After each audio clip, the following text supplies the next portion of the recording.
오늘 갈라디아서 세 번째 강해로 사도 바울이 전한 복음의 기원에 대해서 말씀을 함께 나누겠습니다.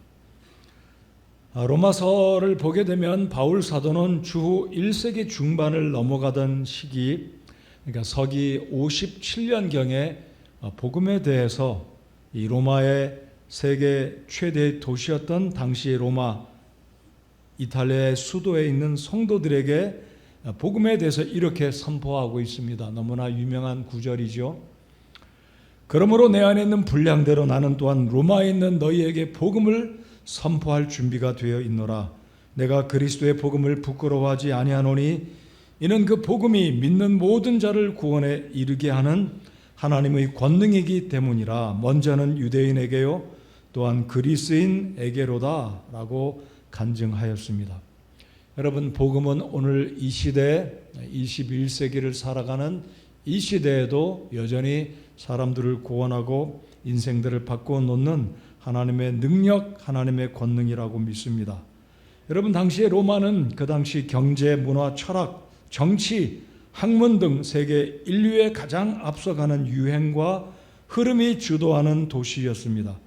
그럼에도 불구하고 바울 사도는 이 하나님의 복음에 대해서 단호하게 확신하면서 이 복음은 여전히 사람들을 구원하는 하나님의 권능이다라고 증거하였습니다. 오늘 그래서 이 바울 사도가 선포한 이 복음의 기원을 살펴보면서 우리가 어떠한 확신을 가지고 복음을 증거하고 복음을 전해야 할지 도전이 되는 시간이 되기 바랍니다. 먼저 바울이 받은 복음의 기원, 오늘 설교 제목처럼 바울이 전했던, 그리고 바울이 외치고 참된 복음을 고수했던 그 복음의 기원은 어디에서부터 말미암은 것인지 살펴보겠습니다.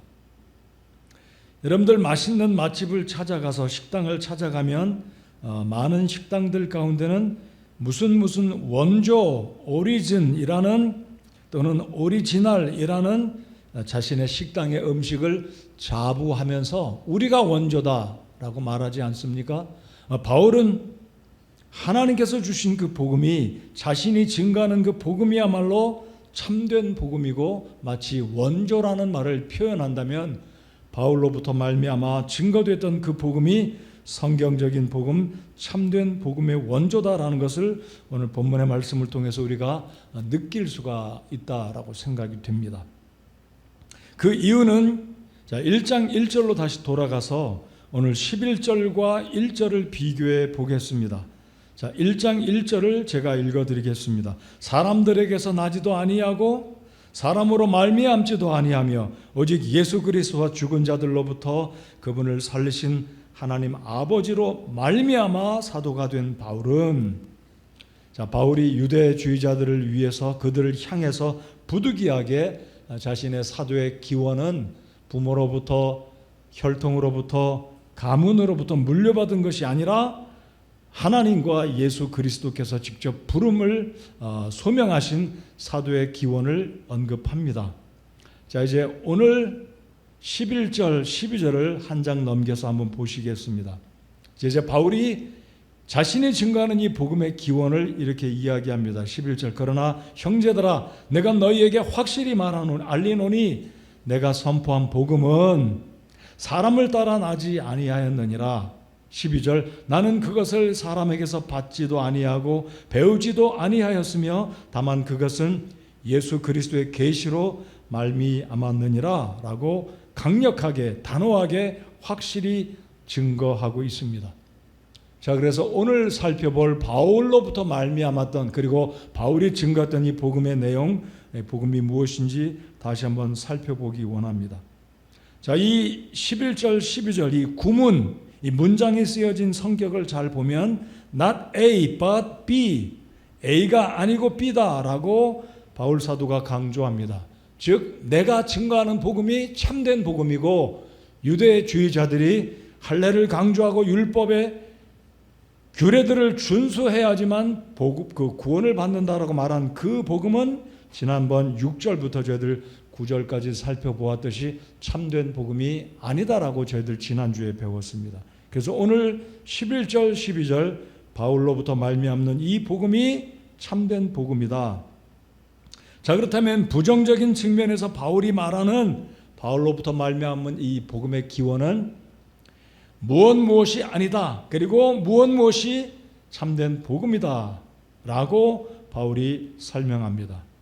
자, 그래서 11절 하반절, 바울의 그 복음은 사람을 따라 나지 아니했다. 마치 1절에서 사도의 기원은 부모나 혈통이나 가문에 의해서 사람으로 말미암지 않고 하나님과 그리스도로부터 말미암았다고 강조한 유사한 표현을 1절에서 그리고 11절, 12절에서 다시 반복해서 이 복음의 기원이 누구로부터 말미암았는지 이야기합니다. 자, 그러니까 바울 사도는 이 복음의 기원, 즉 복음의 크레디빌리티, 복음의 신뢰도, 복음의 진실성을 강조하고 있는 것입니다. 왜냐하면 가짜 복음이 전해지고 있었기 때문에. 오늘 이 시대에도 그렇습니다. 신천지 이만이나 하나님의 교회에 거짓된 이 복음, 사람이 구주다, 사람이 재림 예수다라고 하는 말도 안 되는 이야기들을 오늘도 사람들이 여전히 그것을 믿고 받아들이고 있기 때문에 성경은 이렇게 복음의 기원을 정확하게 이야기하고 있음에도 불구하고 사람들은 오늘 이 과학의 시대, 지성인들이 많이 있는 이 시대에도 여전히 미혹되고 있다는 것. 그러니까 2000년 전이나 지금이나 큰 차이가 없다는 것을 우리는 인식해야 한다라는 것입니다. 자, 그러면 12절에 바울이 강조하고 있는 바울의 복음의 기원은 복음은 예수님의 계시로부터 말미암았다라는 것을 이야기합니다. 자, 그러니까 이 의미는 학습에 의해서 배운 것도 아니고 사람이 마치 문학 작품을 쓰듯이 어떤 소설을 쓰듯이 어떤 교과서나 학문 어떤 논문을 쓰듯이 사람이 편집하고 글을 써서 복음이 전달되어진 것이 아니다라는 겁니다. 그러니까 복음은 사람들로부터는 절대로 나올 수가 없다. 사람에 의해서 만들어진 것이 아니다라는 것을 바울이 철저하게 강조하고 있습니다. 예수 그리스도의 계시로 말미암았다라는 것입니다. 여러분, 복음은 바울 사도가 이미 고린도전서 15장 3절로 4절까지 이야기했습니다. 예수 그리스도께서 죄인을 위해서 죽으시고 무덤에서 사흘 만에 다시 일어나신 부활하신 것이 복음이다. 여러분, 예수님의 죽으심과 무덤에서 다시 3일 만에 살아나신 것은 사람의 아이디어, 사람이 글을 써서 학문을 깨치고 배워서부터 정리되어진 것이 복음이 아니라 예수님 자체가 복음이고 예수님께서 우리에게 전해주신 죄인들을 위해 죽으심과 부활하심이 복음이다라는 것을 바울이 자신이 증거한 그 복음의 기원, 성경적인 복음의 의미를 정확하게 이야기하고 있습니다. 여러분, 이 계시라는 의미는 이런 측면에서 이해를 하면 더 좋을 것 같습니다. 바울은 실제로 예수님이 나타나셔서 죽으셨던 그 예수님, 부활하신 예수님이 바울에 의하면 유대인들이 증거했던, 유대 그리스도인들이 증거했던 부활의 소식은 허구였고 가짜였지만 예수님이 직접 나타나 주셨습니다. 현현하신 그 예수님을 보았던, 예수님이 직접 모습으로 보여주셨던, 계시하여서 바울 사도가 구원받고 유대 신자들이 전했던 그분이야말로 진짜 부활하셨다는 이 사실을 믿고 이 복음의 진술을 그가 보고 듣고 사도 요한이 요한서신에서 말한 것처럼 눈으로 본 바 됐고 손으로 만진 바, 아마 이 바울 사도가 예수님을 만지지는 못했겠지만 예수님께서 계시로 보여주신 실제 복음의 진술을 바울이 경험했다라는 것입니다. 한 가지 더 말씀드리면 사도 바울이 구원받고 다메섹 도시로 들어갔을 때 그가 예수님의 부활의 광채를 보았기 때문에 잠시 사이트를 잃어버리지 않습니까? 소경이 됐습니다. 3일간 소경이 됐을 때 주님께서는 바울에게 그렇게 이르지 않으십니까? 내 눈을 뜨게 할 누군가가 올 것이니 어디 거리로 가면 직가라는 곳에 가면 아나니아라는 사람이 있을 것이다. 역시 계시의 말씀으로 바울에게 일러주셨습니다. 주님이 말씀하신 그대로 바울은 아나니아에 의해서 기도를 받을 때, 안수 기도를 받을 때 눈에서 비늘 같은 것이 떨어지고 보게 되지 않았습니까?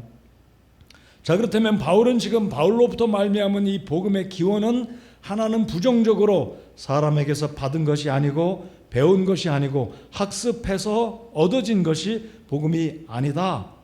그리고 이제 긍정적인 측면에서는 그것은 예수님의 계시로 말미암은 것이다라고 바울 사도가 복음의 기원, 자신이 증거했던 갈라디아 지방에 다니면서 많은 성도들에게 교회를 세우고 증거했던 참된 복음은 인본적인 것도 아니요 인위적인 것도 아니요 오직 하나님께로부터 말미암은 것이다. 더 정확하게 말씀드리면 예수님의 계시의 말씀으로 바울 사도는 직접 부활하신 예수님을 보고 귀로 들었던 특별한 계시에 의해서 그가 복음을 받고 복음을 증거했고 지금도 그 복음을 고수하고 있고 증거하고 있다라는 사실을 이 갈라디아 교회 성도들에게 교회들에게 특별히 유대주의자들에게 거짓 복음을 증거하는 그들에게 바울 사도가 강력하게 바울 사도의 복음의 기원을 이야기하고 있는 것입니다.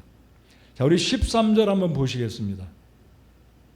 이제 바울은 이 복음의 기원이 어떤 것인지 인본적인 것도 아니고 배운 것도 아니고 유전적으로 유대인들 조상들에게서부터 자기 부모에게서부터 나온 것이 아니라 예수님으로부터 말미암았다는 것을 이야기하면서 이제 바울은 어떤 단계로 넘어가냐면요, 자기가 구원받은 간증을 이야기해 줍니다.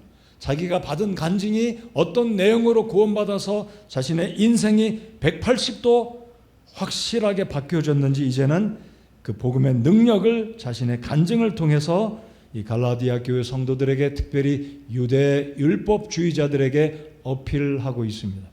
자, 13절 보시겠습니다.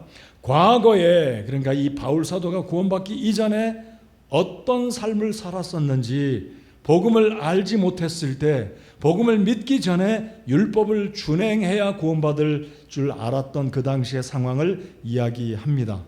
과거에 유대인들의 종교 안에 있을 때에 행한 나의 행실에 관해 너희가 들었거니와 내가 하나님의 교회를 극도로 핍박하여 피폐하게 하였고.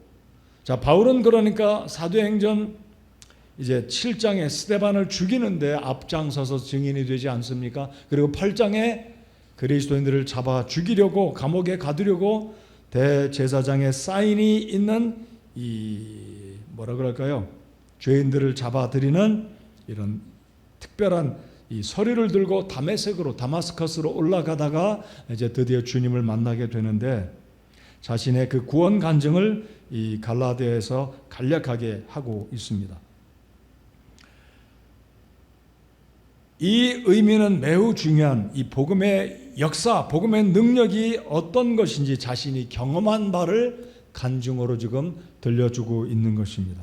자, 그래서 이 바울 사도의 긍정적인 측면에서 복음은 무엇이고 부정적인 측면에서 복음은 무엇이 아니다 이야기하고 이제 자신의 간증을 이야기하고 있습니다. 이제 13절부터 16절까지 보시면 이 바울의 간증은 두 가지로 이야기합니다. 첫 번째는 교회를 무진장 핍박했던, 그리고 교회를 거의 피폐하게 만들어서 교회를 아예 문 닫을 정도로 강력하게 핍박했던 자였다. 13절 하반절에 보시면 극도로 핍박하여 피폐하게 하였다. 피폐하게 했다는 것은 우리말로 표현하면 아주 씨를 말렸다. 아예 교회 자체를 박멸해버렸다. 사라지게 했다. 그런 표현이 되겠습니다. 두 번째로 이제 14절에 보시면 내 조상들의 전통에 대해 더욱 심히 열심을 내어 내 민족 가운데서 나와 동등한 많은 사람들보다 유대인들의 종교에서 더 득을 보았느니라. 자, 여기에서 극도로 핍박했다. 그 다음에 더욱 열심을 내었다. 이 의미를 헬라어 단어로 보면 여러분 예수님의 12제자 가운데 셀롯인 시몬이 있었습니다. 셀롯, 젤롯.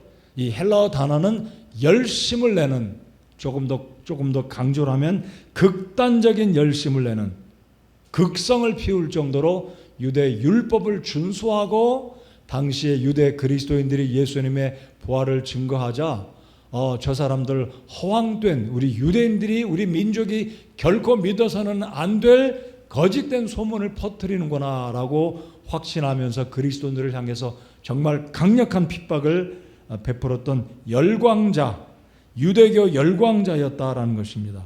그래서 여기에 더욱 열심을 낸다는 의미는 열광자다 또는 시기와 질투하기까지 그리스도인들을 핍박하는 열정을 품었던 유대 율법주의자였다라는 겁니다.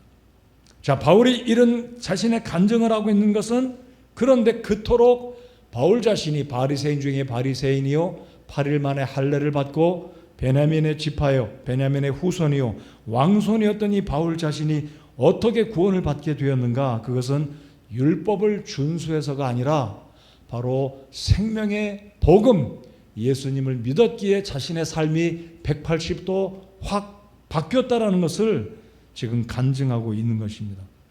어찌 보면 바울에게 있어서 이것은 있을 수 없는 일이었습니다. 아마 유대인들이 들었을 때도 아니 저 사울이라는 자가 유대인의 열심을 냈던 저자가 가말리엘의 제자였던 저자가 스데반을 죽이는데 앞장섰던 저자가 어떻게 저렇게 구원받을 수 있었느냐?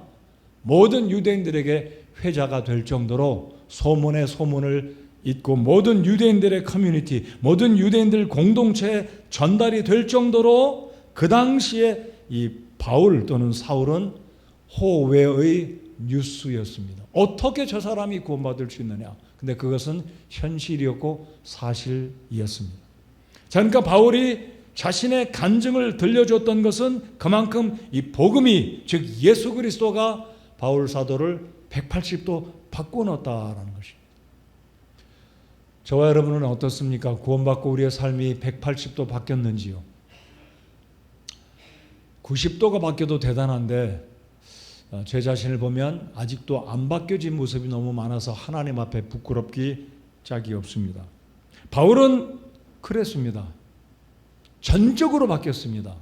핍박자에서 목숨을 아까워하지 않으면서 복음을 위해서 일평생을 살아갔던 그것이 바로 바울이 지금 이야기하는 유대주의자들에게 간증으로 들려주는 이게 내가 복음을 듣고 구원받아 내 삶이 이렇게 바뀌었다. 듣던 소문처럼 이렇게 지금 바울은 이 복음의 위대한 능력을 간증을 통해서 증거하고 있는 것입니다. 15절 저희들 다 같이 한번 읽어보겠습니다. 15절 시작. 그러나 내 어머니의 태에서부터 나를 구별하시고 자신의 은혜로 나를 부르신 하나님께서 자 바울이 구원받은 것 복음을 믿고 복음을 만났고 복음의 주체이신 복음의 근본이신 예수님을 직접 보고 그분의 광채를 보았고 그분의 음성을 듣고 동시에 바울 사도로 이방인의 사도로 복음을 증거하는 사명을 받았던 이 바울 사도가 이렇게 이야기합니다. 내가 사도가 된 것은 1장 1절에서 읽었던 것처럼 부모님의 권유에 의해서 혈통 때문에 가문 때문에 그런 것이 아니라 하나님은 이미 내가 어머니 뱃속에서부터 나를 구별하셨다. 개역 성경은 택정하셨다.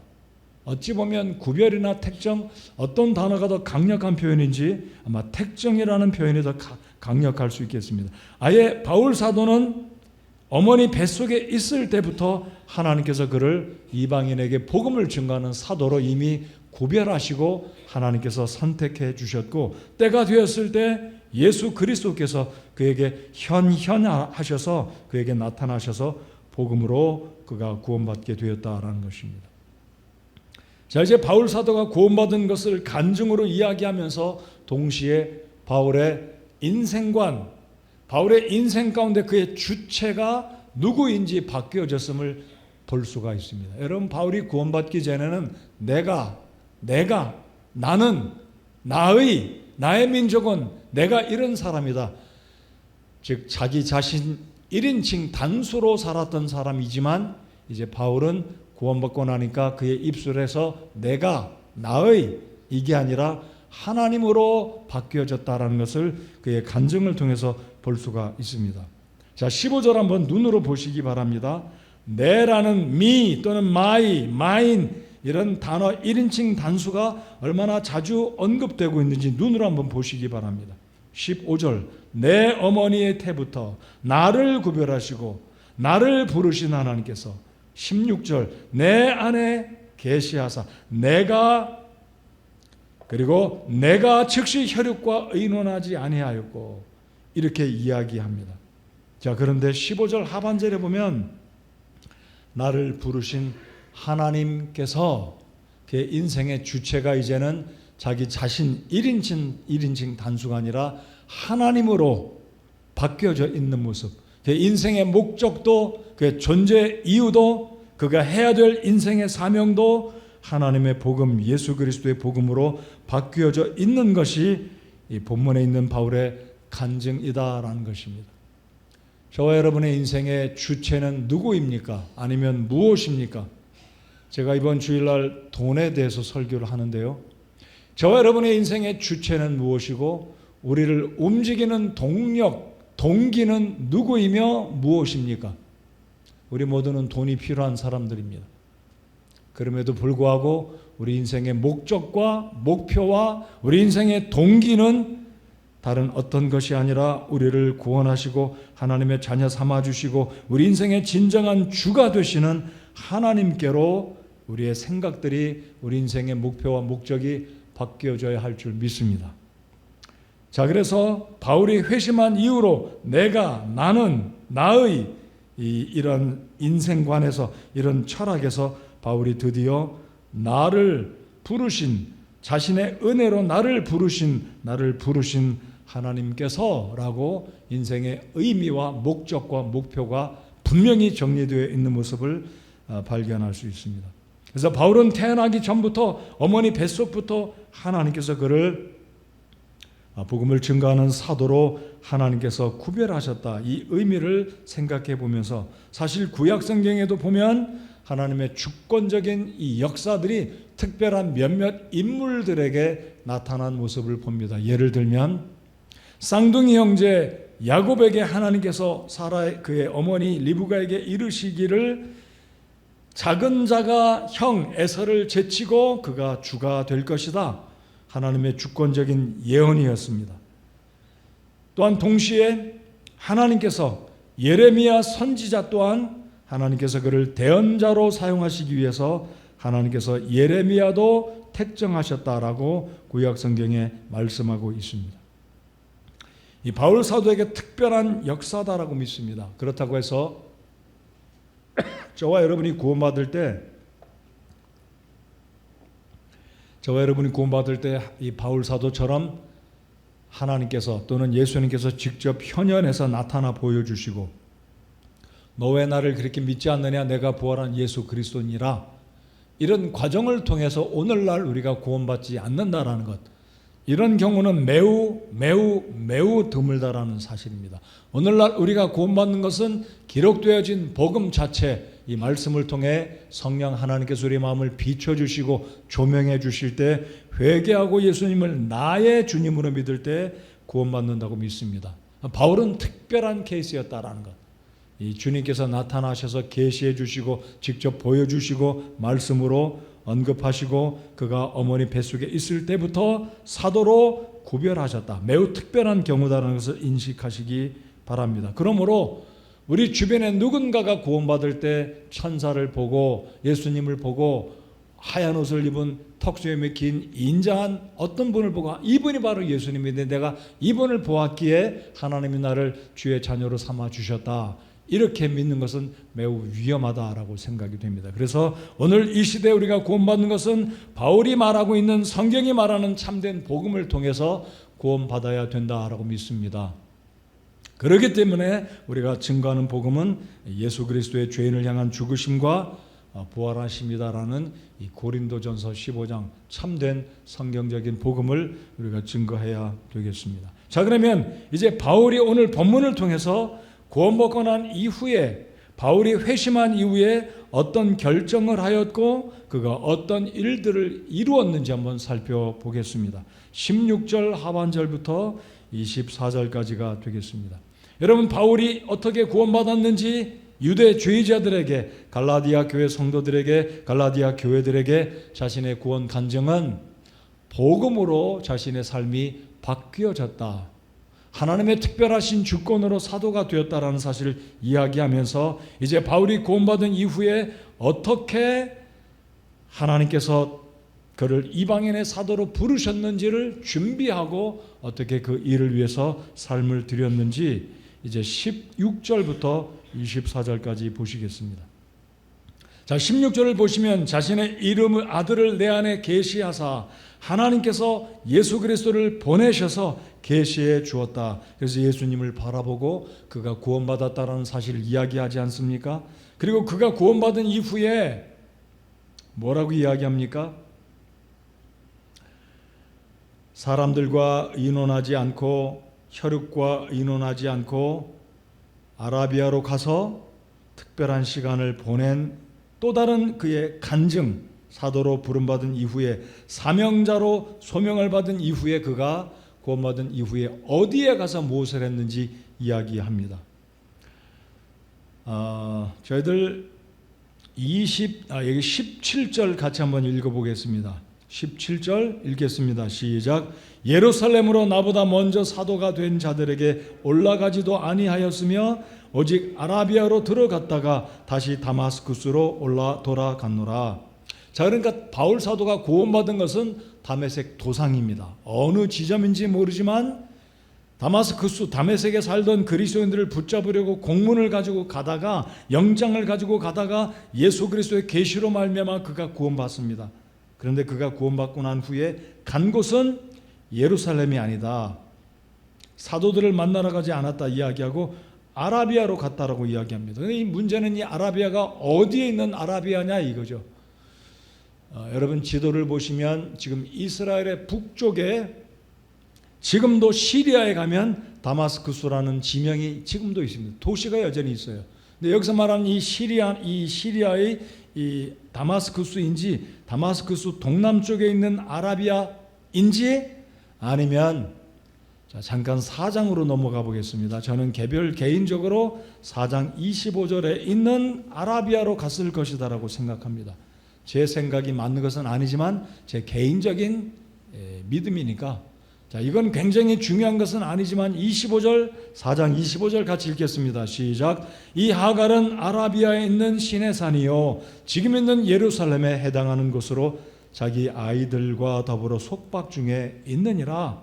이제 4장을 강의할 때 이 하갈은 율법을 의미하고 사라는 은혜를 의미한다.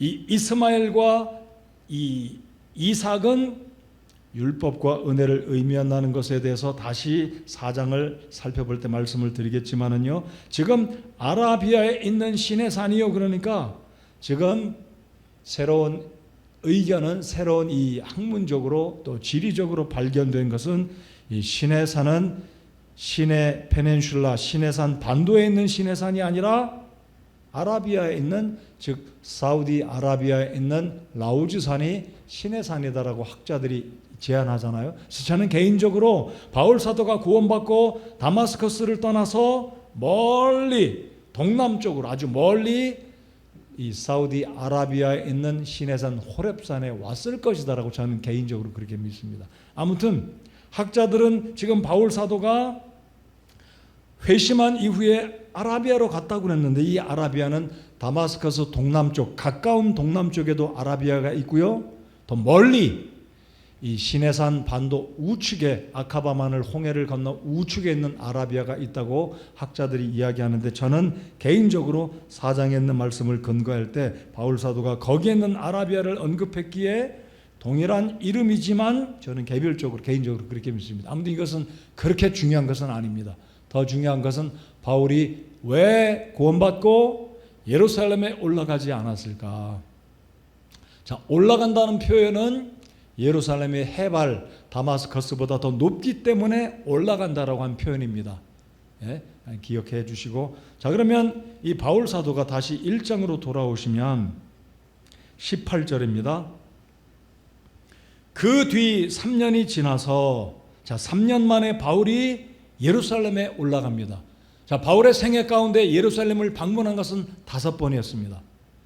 몇 차례냐 이것도 중요하지는 않아요. 단지 지금 이 18절에서 3년이 지난 뒤에 바울이 베드로를 만나려고 예루살렘에 올라갔다고 이야기하니까 참조하시라고 이제 말씀을 드리는 겁니다. 자 그러면 바울이 아라비아에서 3년을 보냈는지 아니면 여기서 말하는 3년이 바울이 회심하고 나서 모든 기간이 3년이 지난 즈음인지, 이게 조금 본문의 이 18절을 보아서는 언제부터 어떤 장소에서부터 3년이 지났는지는 명확하게 언급이 안 되어 있습니다. 그래서 학자들은 이 3년은 바울이 다메섹 도상에서 구원받고 난 이후에 모든 시간이 3년이 지난 즈음이다, 아니면 바울 사도가 아라비아를 방문하고 난 이후에 예루살렘에 올라가 베드로를 만나려고 할 때 그 시점에서 3년이다, 아라비아를 방문한 이후에 3년이다, 이런 견해들이 있는데, 저는 이 부분 또한 개인적으로 바울 사도가 유대주의자로 율법에 열심을 했더니 바울이 예수님을 만나고 복음의 진수를 느끼고 복음을 통해 구원받은 이후에 이제는 율법이 아니라 구약이 아니라 신약의 예수 그리스도가 주신 은혜의 복음을 증거하기 위한 이방인의 사도로서 스스로 아라비아에 가서 수행하는, 기도하고 묵상하고 하나님이 부르신 사도의 직분을 어떻게 감당할 것인지 기도하는 스스로의 시간을 가졌다라고 저는 개인적으로 그렇게 믿습니다. 이것도 어떤 견해가 맞다, 이건 굉장히 중요한 것은 아닙니다. 단지 바울 사도가 3년이 지나서라고 언급했기 때문에 이 3년은 그러면 언제 어디에서 3년의 시점을 말한 것인지, 사도행전 9장 23절 누가가 기록한 바울 사도의 이 일생의 기록, 1차, 2차, 3차 로마까지의 여행을 기록하지 않습니까? 근데 이 누가도 9장 23절에서 바울 사도가 갈라디아에서 지금 이야기한 3년에 대해서는 자세하게 언급을 하지 않고 뭐라고 기록을 했냐면요, 여러 날이 지나서 그 정도로만 하고 그냥 지나가 버립니다. 그러니까 우리가 구체적으로 바울이 구원받고 어디에 가서 3년이 있었는지, 구원받은 이후로부터 총 예루살렘에 올라가기까지가 3년인지 잘 알지 못합니다. 그러나 제가 말씀드린 것처럼 바울 사도가 성경에 나오는 인물들처럼 바울이나 모세, 모든 성경의 인물들이 광야에서 훈련받았던 것처럼 바울 사도도 이방 세계의 사도로서 복음을 증거하는 그 임무, 중차대한 그 임무를 감당하기 위해서 하나님의 특별한 감동과 성령 하나님의 인도하심 가운데 그가 아라비아에 가서 기도하며 묵상하며 이방인의 사도로 준비하기 위한 3년의 기간이 있었을 것이다, 저는 그렇게 개인적으로 믿습니다. 아무튼 어쨌든 이 구절은 어떻게 해석하시든지 이것이 굉장한 이슈다, 이것이 굉장한 이렇게 누군가 의견이 다르다고 해서 공격할 만한 그런 안건은 아니기 때문에 그냥 그렇게 지나가시면 되겠습니다. 자, 바울 사도가 예루살렘에 올라갔는데 누구를 만나러 갑니까? 베드로를 만나러 갑니다. 자, 이 의미는 오해하지 않으시기 바랍니다. 바울이 12사도들 가운데 포함되는 정식 예수님의 제자는 아니었기 때문에 이 유대주의자들이 바울을 공격했던 것은 봐라, 바울은 사도도 아니고 가짜다, 가짜. 정식 12사도 가운데 포함이 안 되는 사도니까. 그래서 사람들이 자칫 잘못 해석하면 바울이 구원받고 3년이 지난 후에 예루살렘에 올라간 것은 12사도 가운데 수장격인 베드로에게 위임을 받으려고, 베드로에게 사인을 받고 인정을 받으려고 올라갔다라고 생각할 수도 있지만 그것은 아니었습니다. 바울은 사실 하나님께서 특별히 어머니 뱃속에서부터 구별된 이방인의 사도였기 때문에 바울 사도는 1장 1절에서 말한 것과 오늘 바울 사도가 복음을, 자신이 가진 그 복음의 기원을 명확하게 증거한 것처럼 바울은 누구에게 인정받고 사인받고 증명서를 가지고 다니는 그 당시에 방문하는 유대교 교사들처럼 베드로나 야고보나 누구에게 사인받은 추천서를 가지고 다녔던 사도가 아닙니다. 여러분 고린도 전후서를 잘 보시면 당시의 거짓 교사들은 교회들을 방문하며 설교할 때 예루살렘에 있는 사도들의 추천서를 가지고 다녔습니다. 그래서 추천서를 가지고 다녀야 설교할 때 사람들에게 인정받고 사례금도 받으니까. 그래서 바울은 그의 간증에서 내가 누구의 의복이나 금이나 은이나 탐내지 아니하였고 누구처럼 추천서를 가지고 다니지 않는다라고 말한 것을 볼 때 바울이 예루살렘을 방문한 목적은 그가 이방인의 사도로 그가 받은 직분을 유대인들에게 복음을 전하는 베드로와 함께 이 복음을 증거하는 그 일에 있어서 개인적인 소통을 위해서 간 것이지 자격증을 부여받고 사인을 받고 위임을 받기 위해서 간 것이 아니다라는 것입니다. 그만큼 바울 사도는 독자적으로 이방인의 사도로 그가 받은 복음에 대한 확신이 있었음을 지금 유대주의자들에게, 유대 교사들에게 지금 이렇게 언급을 하고 있다는 거죠. 그런데 안타까운 것은 베드로를 만나지 못했습니다. 왜 못 만났을까요? 사도행전 8장을 보시면 지금 이제 53분이네요. 사도행전 8장을 보시면 예루살렘에 핍박이 있어서 누구 이외에는 다 흩어졌다 그랬습니다. 그럼 예루살렘 교회에는 누가 남아 있었습니까? 누가 교회를 지켰습니까? 사도들이었습니다.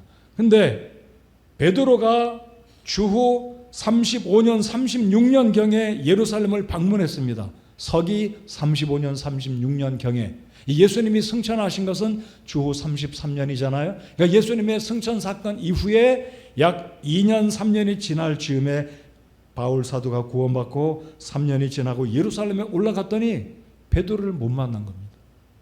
그래서 결국 베드로가 2주간을 머물다가 황급히 예루살렘을 떠나갑니다. 그 이유가 무엇이었을까요? 아니 예루살렘을 방문했으면 베드로가 없을지라도 바울 사도가 회심하고 첫 번째 예루살렘을 방문했다면 진득하게 사도들이 돌아올 때까지 기다려야 되는데 고작 2주간 머물고 15일간을 머물고 황급히 다마스커스로 올라가고 그의 고향 길리기아로 올라갑니다. 그 이유는 핍박 때문이었습니다. 아니 바울이 구원받았다고? 아니 저 친구가 거짓말하고 우리 그리스도인들을 붙잡아다가 옥에 가두려고 하는 사기다, 사기, 거짓말이다. 이 의심 때문에 도처에 바울 사도를 잡아 죽이려고 했던 사람들이 도처에 있었습니다.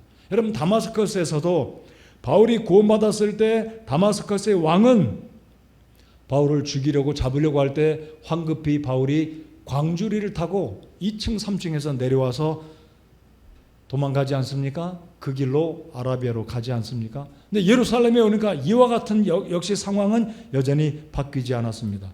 우리 다 같이 20절을 읽어보겠습니다.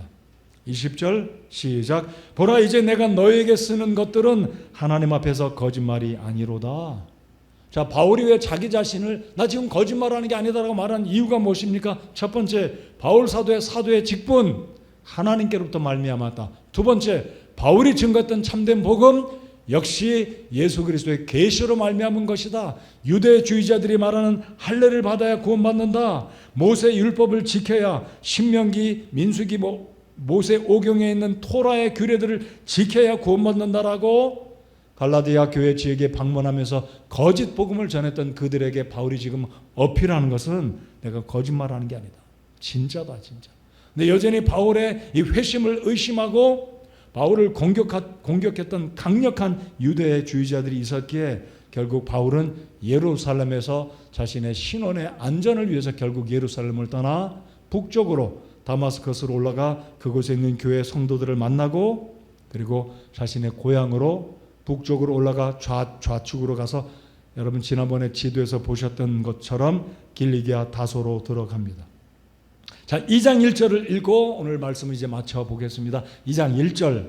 그리고 바울이 다시 예루살렘에 온 게 14년이 지나고 예루살렘에 올라옵니다. 자, 2장 1절 다 같이 읽어보겠습니다. 시작. 그 뒤 14년이 지나서 내가 바나바와 함께 디도도 데리고 다시 예루살렘에 올라갔노라. 예루살렘에 중요한 회의가 있기에 주후 49년에 이제 올라가게 되지 않습니까? 자, 아무튼 바울이 그래서 예루살렘에 15일간을 머물다 떠나가게 된 것은 바울의 회심 사건을 여전히 강력한 유대 율법주의자들은 바울의 회심을 믿지 못했습니다. 바울이 복음으로 구원받았다는 것 믿겨지지가 않았습니다. 왜냐하면 구원받지 않은 그들은 이 복음의 능력이 무엇인지 여전히 알지 못하는 거죠. 오리무중이죠. 까마득하게 모르는 겁니다. 그러나 복음을 경험했던 바울은 그가 어떻게 구원받았는지 간증을 들려주었고 이 복음의 능력을 이야기하였고 그가 이제 이방인의 세계 복음을 증거하기 위해서 준비하는 이 바울의 결심, 그 각오, 예루살렘에 방문했지만 결국 고향으로 돌아가 어찌 보면 바울 사도의 칩거와 같은 알려지지 않은 그 시기, 바울은 그의 고향에 가서 1차 선교 지역이었던 소아시아의 남부 갈라디아 지역에 아마 복음을 전했을 것이다라고 학자들이 이야기합니다. 자, 이제 오늘 설교의 결론입니다. 바울 사도의 복음의 기원, 이 복음의 능력은 여전히 오늘 21세기에도 영혼들을 구원하고 사람들의 인생을 바꿔놓는다라는 것. 저를 따라서 해봅시다. 복음은 사람의 운명을 바꿉니다. 복음은 사람의 생명을 바꾸어 놓습니다. 믿으십니까? 이게 복음입니다. 바울의 삶이 바뀌었잖아요. 간증하지 않습니까? 그리고 바울은 하나님의 때를 기다리면서 고향에 돌아가 복음을 증거합니다. 자, 그래서 바울은 복음의 영향력은 결론을 24절입니다. 24절 다 같이 읽으면서 저와 여러분에게 도전이 되는 말씀이 되기를 소망합니다. 24절 같이 읽겠습니다. 시작. 나로 인하여 하나님께 영광을 돌렸느니라. 이게 무슨 뜻일까요? 이 교회를 핍박했던 지독한 핍박자였던 바울이 구원받고 180도 바뀌어졌다. 아니 어떻게 이 일이 가능하냐? 유대 공동체는 모든 사람들이 사울이라는 사람이 바울이라는 사람이 변했더라. 그게 진짜냐? 반신반의하던 사람들이 나중에 깨닫게 됩니다. 진짜 스데반을 죽였던 그 사람이 변했대. 굉장한 특정 뉴스였습니다. 그 뉴스로 인해서 바울은 이렇게 고백합니다. 나로 인하여 하나님께 영광을 돌렸느니라. 저를 따라서 해주시기 바랍니다. 하나님, 저로 인해서 하나님이 영광 받기를 소원합니다. 바울의 간증이 이거였습니다. 바울이 오늘 1장 10절부터 11절부터 24절까지 복음의 기원을 이야기하고 참된 복음은 우리의 바뀌어진 삶이고 열매이고 하나님이 영광 받으신다라는 것이 1장 마지막의 결론이다라고 저는 믿습니다. 여러분, 우리의 삶이 복음을 통해서 우리의 인생이 바뀌고 열매를 맺음으로 사람들에게 주님의 영광을 나타낼 수 있는 복음의 능력, 이 복음의 능력, 복음의 효력이 우리의 삶을 바꿔놓고 다른 사람에게 영향을 끼쳐서 하나님의 영광이 나타나기를 참 소원합니다. 어떤 가난한 중국인이 멀리 선교사를 찾아와 침례를 받고 싶다고 이야기합니다. 그러자 선교사가 알지도 못하는 사람이 갑자기 침례를 받고 싶다고 하니까 묻습니다. 당신 언제 구원받았습니까? 복음을 알기나 합니까? 복음을 믿습니까? 그러자 이 사람이 이렇게 말합니다. 아니요, 저는 아직 복음을 들어보지 못했습니다. 뭔가 이상하지 않아요? 복음을 들어보지도 못한 사람이 침례를 받는다고 하니까. 근데 이 사람이 진짜 의미 있는 말을 합니다. 저는 복음을 들어보지 못했지만 저는 복음을 보았습니다. 무슨 뜻일까요? 이 사람 옆에 교회를 다니는 사람이 있었는데 아편 중독자였습니다. 아주 성격이 포악한 사람이었습니다. 성격을 아주 그냥 화를 내고 이웃에게 포악한 성격의 소유자인데 이 사람이 어느 날부터인가 교회를 다니더니 어느 날 이 사람이 복음을 보여주었다라는 거예요. 아편도 끊고 말씨가 바뀌고 이웃에게 친절하고.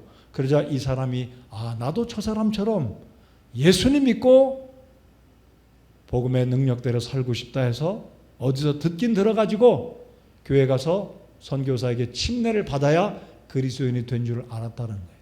물론 이 사람이 이제 복음의 진술을 듣고 구원받았겠죠. 사랑하는 성도 여러분들, 오늘 말씀의 결론은 이것입니다. 복음을 보여주는 저와 여러분이 되시기 바랍니다. 복음을 전해야 되는 거 당연하죠. 이웃들에게 예수님의 죽으심과 부활하심을 전해야 되는 복음의 메시지를 분명히 증거해야 됩니다. 더 중요한 것은 구원받은 저와 여러분이 복음을 보여줘야 됩니다. 진짜 그리스도인이 이런 사람들이구나 라고 여러분의 이웃들에게, 우리의 가족들에게, 우리의 직장 동료에게 복음을 보여주는 우리의 삶을 통해 복음의 실체, 복음의 능력, 복음의 효력을 열매로 보여주는 우리가 되어야 한다는 것입니다. 바울은 보여주었습니다. 바울은 증거했습니다. 그리고 복음을 살다가 그는 순교당했습니다. 복음을 위해서 살아가는 복음의 능력을 나타내 보이는 저와 여러분 모두가 되시기 바랍니다. 일어나서 우리 찬송하겠습니다.